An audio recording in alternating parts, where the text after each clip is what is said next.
Sugar Sean O'Malley has often said that he plans on being as big as Conor McGregor, and maybe that happens by beating McGregor in the cage. O'Malley has always shown a good amount of respect for McGregor and his accomplishments, but relations between the two started to sour after the Notorious attacked boxer Ryan Garcia for failing a drug test for Ostarine while throwing strays at Sugar for similar violations. Sean tested positive for Ostarine in 2018, and while he believes it was tainted supplements at the time, he now has a different theory.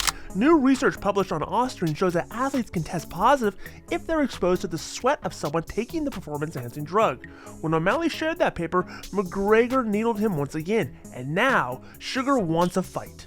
Yeah. Real quick with the Conor tweets. God, because I went on a little rant. I was excited to go on my rant about the Ostarine because I was like, haha, finally, like it's been 4 years, whatever many years, this is how it happened.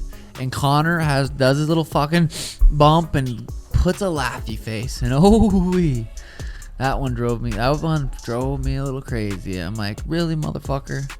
You know, like, this is science. I posted the scientific page it was on, the science about it, which was good. Like, people were like, damn, that's legit.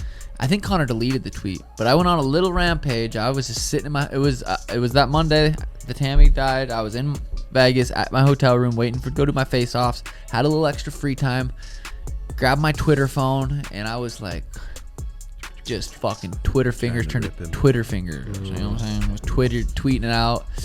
Don't. I was thinking about that. I'm like, why is he not a fan of you or supporting you? You've been always such a big supporter of him. He's a jealous bitch. Cool. That's what it is. I think he could feel like, damn, that little fucker could pass me up. And I'm not talked about anymore. He watches Chael, and when Chael said that Sean was the face of the UFC, I think that's what I think that. You know what's crazy? Could have been. That was just my thought. When I look at a professional athlete, professional fighter who weighs 190, Conor probably weighs 190, right? Mm-hmm. In the UFC, I'm like 185. I look at that, I'm like, okay, I'm realistic. I weigh 155, 160. Like, there's weight classes for a reason. I'm not gonna chirp those guys. I will chirp Conor because I do believe I could beat Conor in a fight. And I'm not just saying that. I think stylistically, I could beat Conor in a fight. It was not an easy fight. I'm not saying, but I wouldn't call out somebody if I didn't think I could beat him in a fight. I think I'd beat Conor in a fight. I mean, at this point. In this point, right now. Yeah. Yeah, it would be fucking dangerous. He's big. He's a good striker, but I mean, he doesn't train like he doesn't train like he used to be. But he is big. And I know he watches this shit because he tweets about it. He's big as hell. You're in the prime of your life. I'm not in my prime yet. Still, yeah, right. I'm 29. Yeah, you're still exactly. I'm still improving. But look how John Jones took the heavyweight approach. If you took that approach with gaining the weight that you would have to get to fight Conor. Yes. Well, his window. Stylistically, he's not the type who takes down people. He's the type who kickbox people at the end of their range. I'm like, that's why. I'm tall. Connor's 5'7". No, you are taller than him. You are tall. I've been around him. I've seen him too. Like, he's thick, but he's short. Yeah. And you hit hard with the weight that you're at right now. It's not even. I mean, like, I don't think I'll just boom put him on one shot out. It's when you get hit 3, boom, boom, boom, and then you get hit with a little walk around for a little bit, a little T, a little boom, boom, hit, whoa. 5 rounds, 25 minutes. He's not very. I mean. And you're in and out. You're here. You're left. You're right. Talk shit. Let's do it. Deuces. Brendan Schaub claims that Tom Aspinall needs to stick up for himself in order to secure his heavyweight unification fight with John Jones. He's going to fucking tease you, and you're going to wait and you're going to sit out, and you like to be active, but you're waiting for that big fight. It's not going to happen. He's not going to fight you. Cyril Gane's going to be ready to go. You're going to fight Cyril Gane, and we don't give a fuck. Chances are you should beat the shit out of him. Cyril Gane's a powerful, athletic dude, and shit can happen. What if you get clipped in that fight? Back to the drawing board. Now you're back to fighting the Sergey Pavlovich of the world, the Curtis Blades of the world, the Volkovs who you've already beat. We have nothing for you. So if you don't do it right now, the future for you is not great, dude. Meaning, odds are he's going to keep winning. There's nothing for him. We have nothing to offer him. So then what happens? Well, we have nothing to offer you. People stop paying attention. The matchups aren't sexy anymore. Fighting random fucking Russian dudes they're finding to throw at you. And you're beating them, sure. And you're making 500. Dude, I made $1 million. Oh, that's great, dude. You ain't making world fucking changing money though. You ain't making the same as what you deserve with your skill set.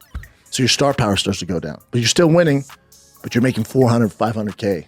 You're pocketing that, right? Until eventually it catches up with you. You get older and you get clipped. And that's how your story ends. No one will mention you as the best to ever do it because you didn't grab it by the fucking horns and attack, man.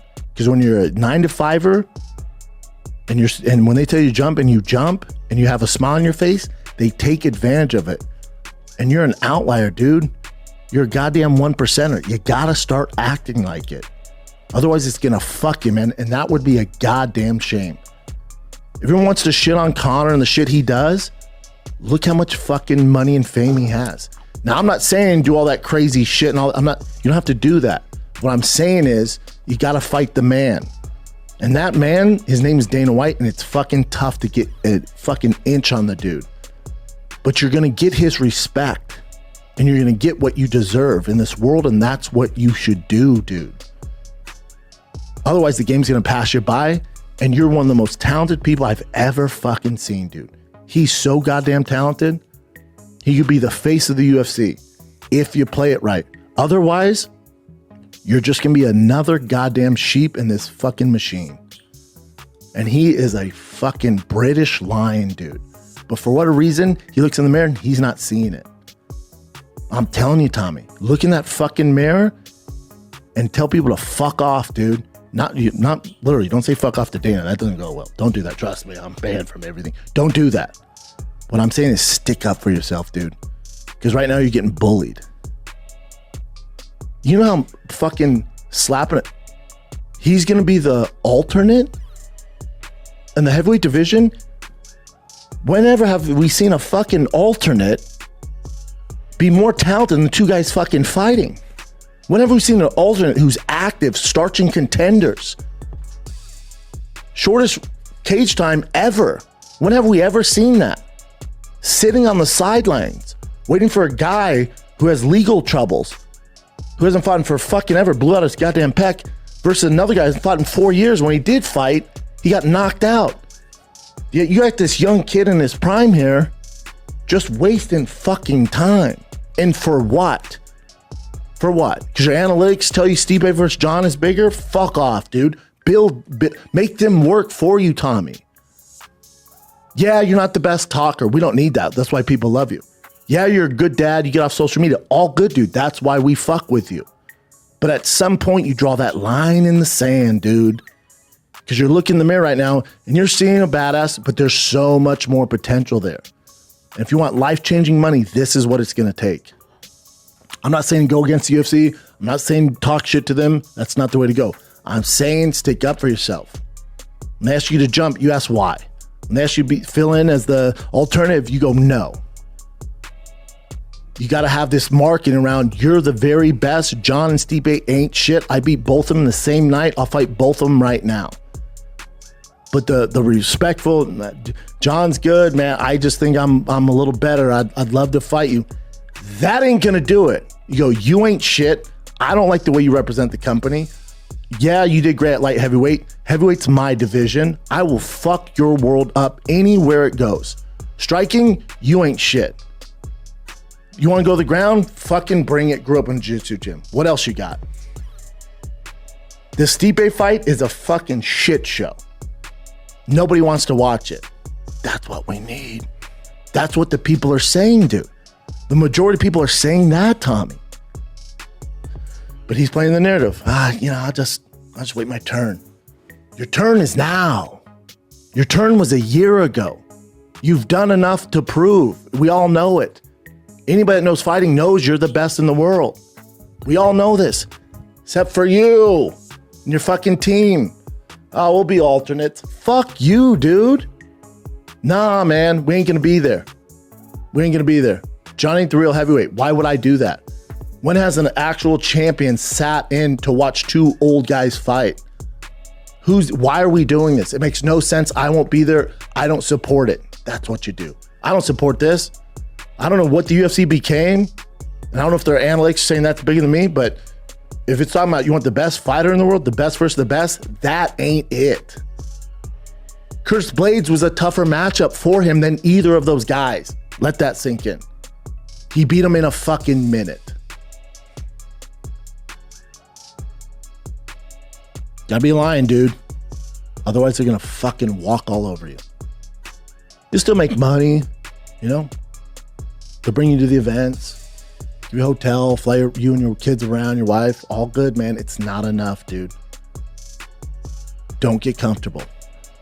The fight game is such a motherfucker and so cold, and he's gonna learn that when it's too late.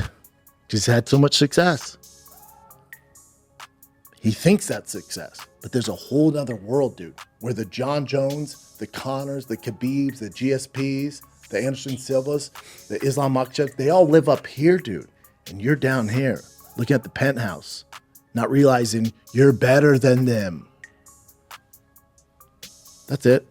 Colby Chaos Covington claims he'll fight for the UFC welterweight title in 2025 against undefeated warrior Shavkat Rakhmonov. Following Bilal Muhammad's outstanding victory over Leon Edwards to claim the UFC welterweight gold and glory this past weekend, there are a host of contenders who his first title defense could potentially be against. Yet as fans and fighters alike begin to dissect what's next for the division now in title turmoil, there are some truly bold predictions being made, including from the King of Chaos himself, Colby Covington. I can tell you who lost, and that's the fans, man. I feel bad for the fans that they got robbed of some entertainment and, you know, the highest level fight of two bums. So I feel bad for the fans, but Bill Lyle, the racist juice monkey, won. Now that he finally made his first check off the prelims, he can finally fix that dildo that's on his face, or maybe get his teeth fixed. Those things are nasty and rotten, but that's only if Ali doesn't take all his money, because we know his scumbag manager is, you know, he's a thief and he's probably stealing most of his money. Just like when he double dipped when he had two of his fighters fight. He had Gilbert Burns turn around on a short turnaround off a fight to fight Bill Lyle, the racist juice monkey. So, you know, the people that lost, you know, are the fans, and I feel bad for them. What did you think when you saw Leon's performance? Obviously, he wasn't really himself in there, but what did you make of his performance?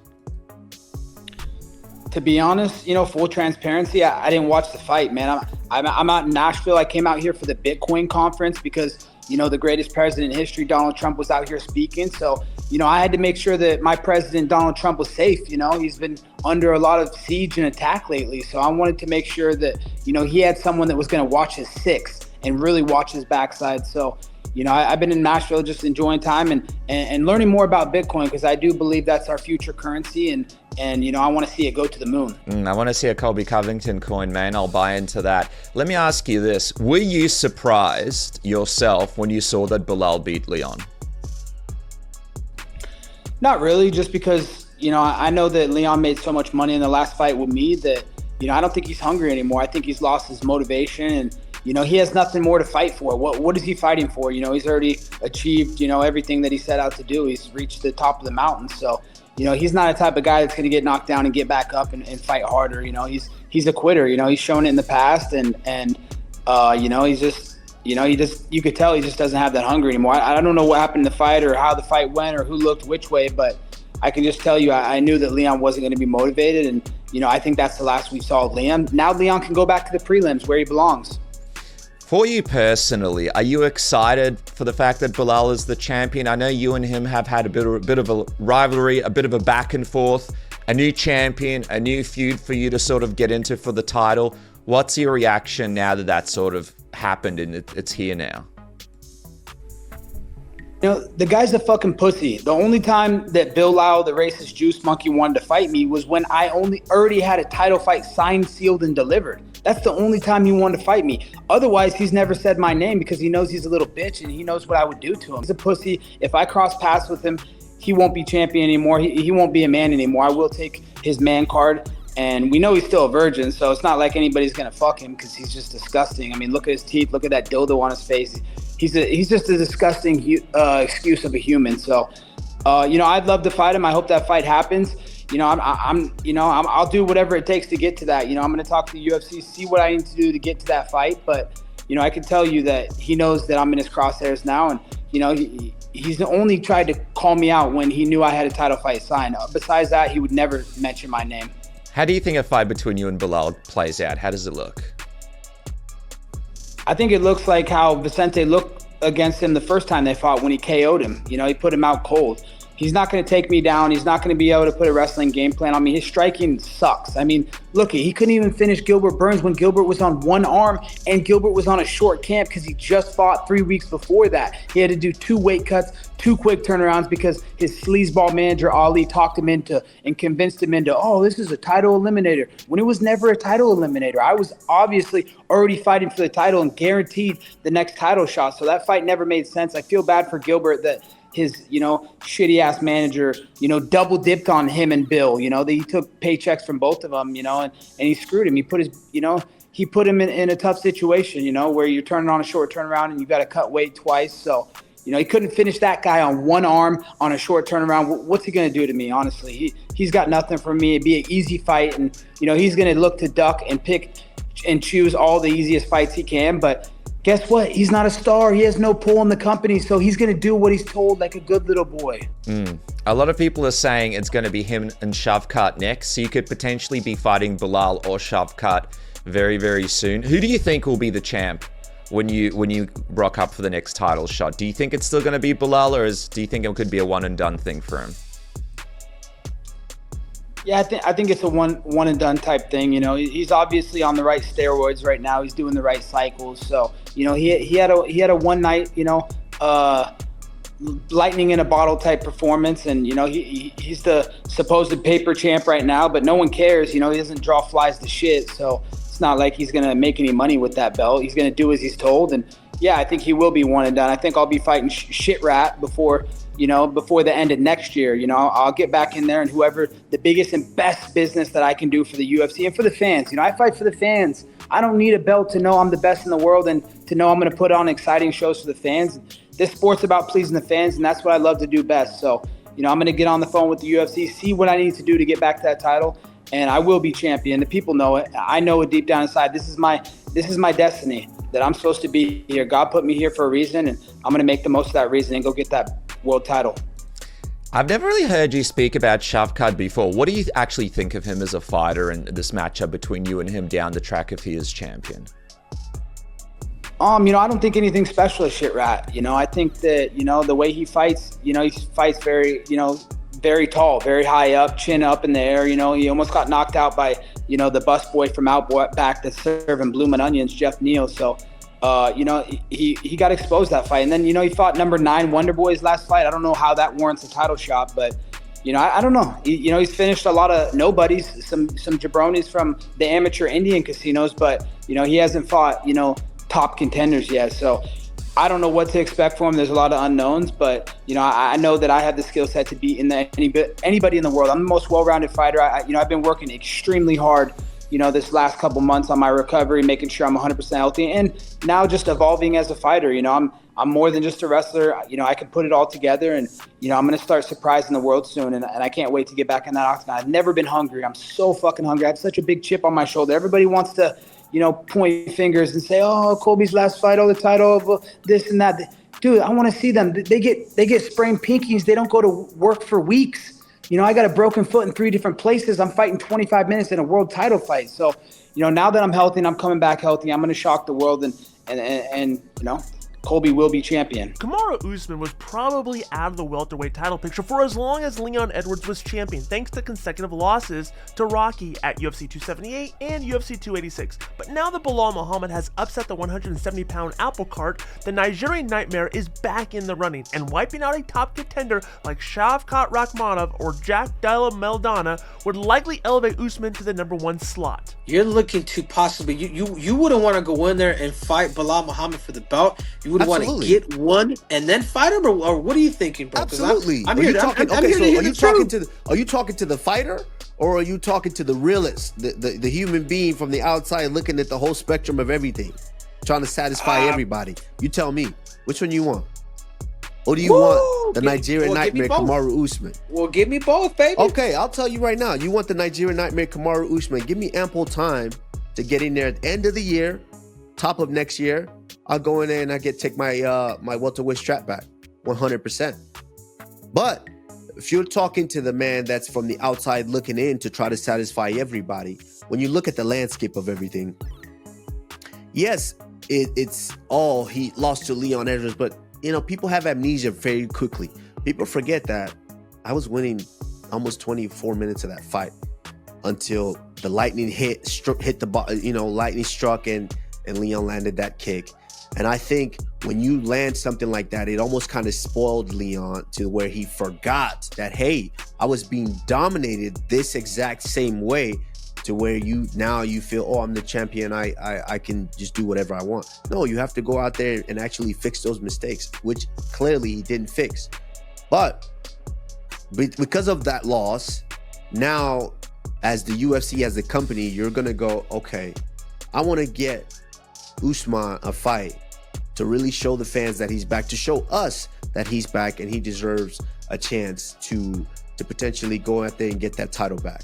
So in order to do that, give him, someone at the top, which could be Shavkat Rakhmonov, or it could be JDM. Doesn't matter. Give him one of those fights, boom, then he's next in line to fight for that title. So, okay. Yeah, okay. That's what the company. That's the company. Okay, side. no. Yeah, no, I get it, and I appreciate that. I mean, you're a lot more honest with me on that. So if I'm in your position, be like, hey, Dana White, give me this, dude. I want him now. Give it to me. I'm gonna cut his damn throat. But there's also rumors is that Rakhmonov is gonna fight Ian Gary. And then I honestly that only leaves one person too. That's just right there. That's JDM.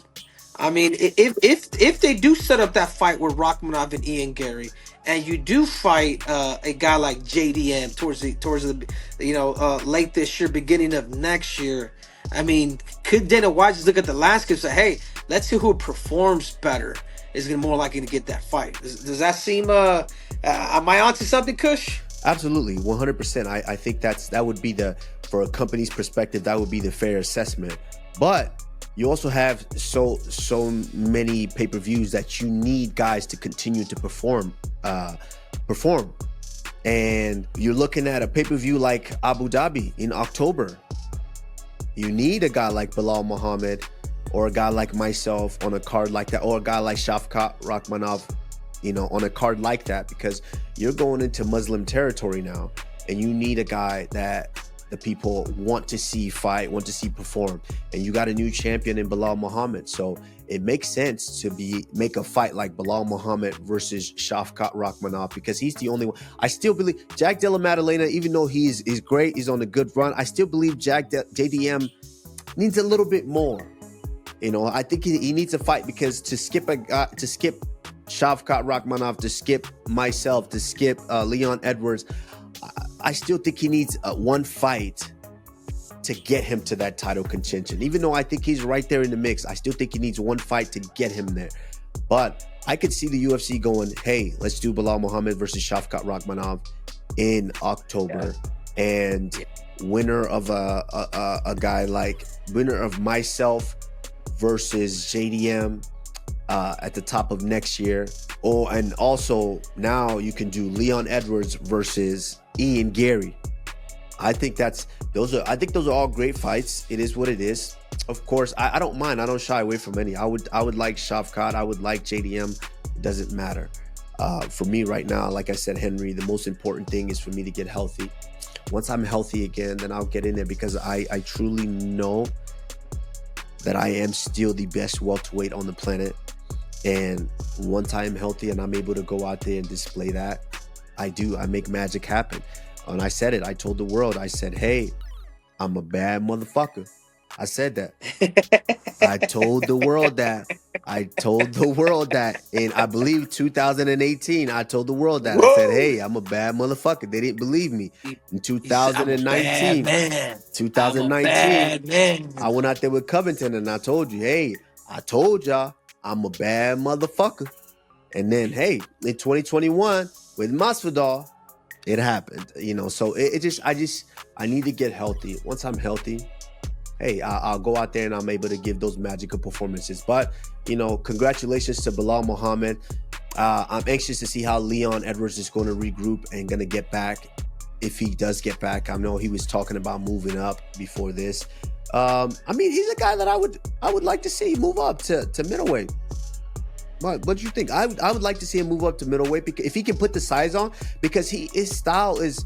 I would like to see him move up to middleweight because there's not a lot of middleweights that are grappling like a guy like myself and Bilal and some of these guys could grapple. So I wouldn't mind seeing him at middleweight. Yeah, but no, not really. I don't think that's a good idea. I think there's too much power at middleweight. Remember, that's 15 pounds, Kamaru. That's 15 pounds of. I agree with you. You got Idra Adid, Sanya. You got Strickland. You got Robert Whitaker. You got Mr. Secret Juice, Paulo Bohashini. I mean, the power up there.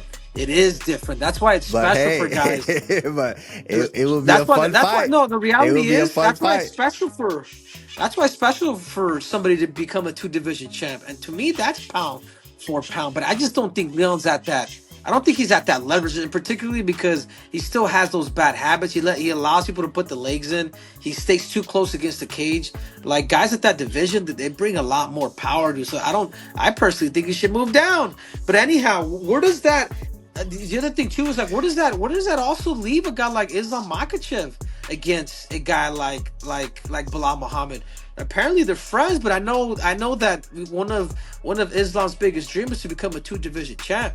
I mean, will Islam Makhachev? Will we see a match between Islam Makhachev versus Bilal Muhammad? Because right now Islam is going through everybody. He's going through everybody, and Dana White's gonna have to grant him an opportunity to go up and become a 2-division champ. So these are a lot of questions to be asked. Yeah, there's still a couple of guys for Islam to fight. You've got Arman Sarukian to fight. You've got Justin Gaethje to potentially fight. So there's still some guy there to fight. I think Islam gets that's to 2 fights tomorrow. Yeah, but after those 2 fights, then yeah, of course, But by then I'll be champion again. So there's no point. As long as you're still getting paid, you're getting paid. Anywho, moving on. Now let's take a look at the top 3 comments left on yesterday's video. This person says, Dana is so jealous of Muslim fighters. Channel subscriber at Phantom Ghost says, Patty versus Dustin the Diamond would be a great test for the baddie. At Douglas Bateman says, here we go again. John can't do this, or John will never do that. John is finished. Really? None of that talk is worth the air spent to say it when John loses. Then the talk is worth a dime. Until then, not so much. If you want your comments highlighted on tomorrow's video, simply comment down below. We'll highlight the top best comments, good, bad, or indifferent, and feature them in tomorrow's video. And that does it for today's video, but make sure you're liking this video, subscribing to this channel, and clicking the bell notification so you can get notified every time we drop a new video. And in case you missed it, check out yesterday's news.